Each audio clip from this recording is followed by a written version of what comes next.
इतिहास और राजनीति विज्ञान के लिए संयुक्त राष्ट्र संघ एक महत्वपूर्ण टॉपिक है। द्वितीय विश्व युद्ध अर्थात सेकेंड वर्ल्ड वार के बाद संयुक्त राष्ट्र संघ की स्थापना हुई।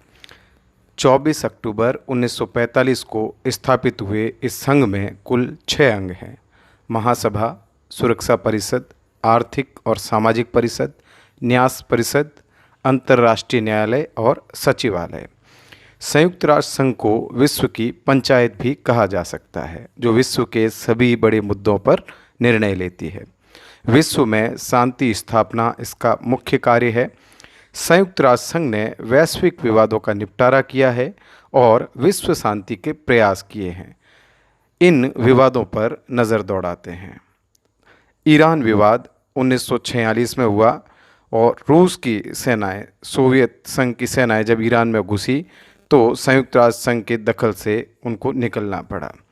यूनान विवाद ये भी 1946 में हुआ और आसपास के जो साम्यवादी देश थे उन्होंने यूनान के विरोधियों को, गृह युद्ध करने वाले जो संगठन थे, उनको हवा देना शुरू की और संयुक्त राष्ट्र संघ के दखल के बाद यूनान को राहत मिली।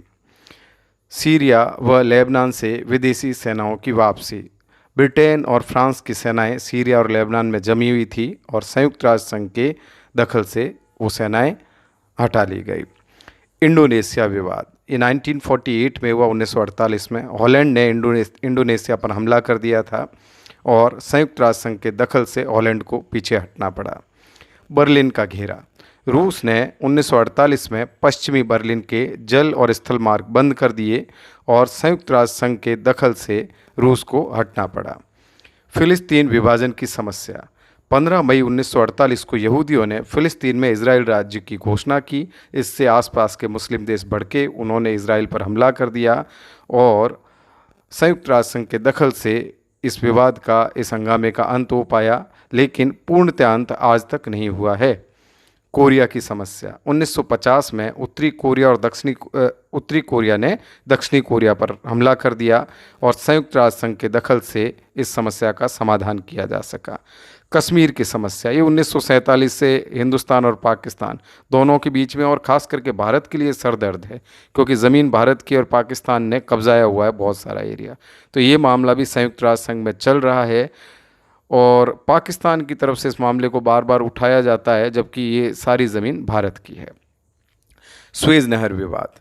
1956 में इजराइल, ब्रिटेन और फ्रांस ने मिस्र पर आक्रमण कर दिया और संयुक्त राष्ट्र संघ के दखल से इन सभी देशों को जो है सुएज़ नहर से हटना पड़ा और मिस्र का अधिकार वहाँ माना गया। कांगो की समस्या।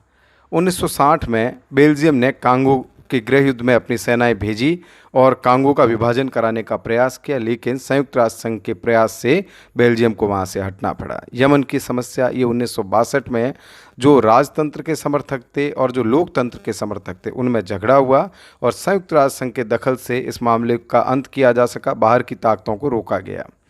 डोमिनिक गणराज्य की स्थापना। डोमिनिकी गणराज्य जो है 1965 में यहाँ भी गृह युद्ध शुरू हो गया और संयुक्त राष्ट्र संघ ने बड़ी मुश्किल से इस हंगामे को शांत किया। दक्षिणी रोडेशिया जो है, यहाँ गोरे अंग्रेज़ों की सरकार थी और उन्होंने जो बहुसंख्यक काले लोग थे उनको धमकाते हुए और अपनी सरकार की घोषणा की और एक तरफा अल्पसंख्यक गोरी सरकार ने ये कह दिया कि साहब आज के बाद देश जो है उसके अंदर हमारे नियम कायदे कानून चलेंगे। 1980 को दक्षिणी रोडेशिया स्वतंत्र हो गया और इसका नाम रखा गया जिम्बाब्वे। तो ये सारा तमाशा जो है वो संयुक्त राष्ट्र संघ ने ही इसका अंत किया कि साहब जो अल्पसंख्यक गोरे थे उनकी सरकार को हटा दिया गया और कहा गया कि ये रोडेशिया या जिम्बाब्वे सबके लिए है। वियतनाम संकट। 1964 में अमेरिकी सेनाओं ने उत्तरी वियतनाम पर हमला कर दिया और 10 सालों तक ये हंगामा चलता रहा। अमेरिका अत्याचार करता रहा वियतनाम पर और अंत में संयुक्त राष्ट्र संघ के दखल से बाहर आना पड़ा अमेरिका को नुकसान भी बहुत हुआ इस युद्ध में और वो जीत भी नहीं पाया इस युद्ध को। क्यूबा संकट। रूस ने क्यूबा को आणविक शस्त्रों और प्रक्षेपास्त्र वगैरह जो है इससे लैस करना शुरू किया। अमेरिका ने इसका विरोध किया। अमेरिका ने क्यूबा की नाकेबंदी कर ली और बाद में संयुक्त राष्ट्र संघ के दखल से रूस ने क्यूबा से अपने हथियार वगैरह हटा लिए और उस मामले का अंत किया जा सका। तो ये बड़े विवाद थे जिनका निपटारा संयुक्त राष्ट्र संघ ने कर दिया। हालांकि कश्मीर विवाद का निपटारा तो अभी भी प्रॉपर ढंग से नहीं हुआ है। इसके अलावा अफ़गानिस्तान से सोवियत संघ की सेनाएं हटाना हो, या ईरान इराक युद्ध विराम कराना हो, नामीबिया की आज़ादी का मामला हो, या फिर कुवैत को इराकी कब्जे से मुक्त कराना हो, या सोमालिया में ऑपरेशन रेस्टोर होप चलाना हो, या कंबोडिया में राष्ट्रीय सरकार की स्थापना करना हो, शांति मिशन जो है उनकी स्थापना हो, मानवाधिकार के प्रयास हो, पर्यावरण के प्रयास हो, ये तमाम चीज़ें जो है इनके लिए भी संयुक्त राष्ट्र संघ समय समय पर प्रयास करता रहा है। और कुल मिलाकर के संयुक्त राष्ट्र संघ का योगदान विश्व शांति के लिए सराहनीय रहा है। Thank you.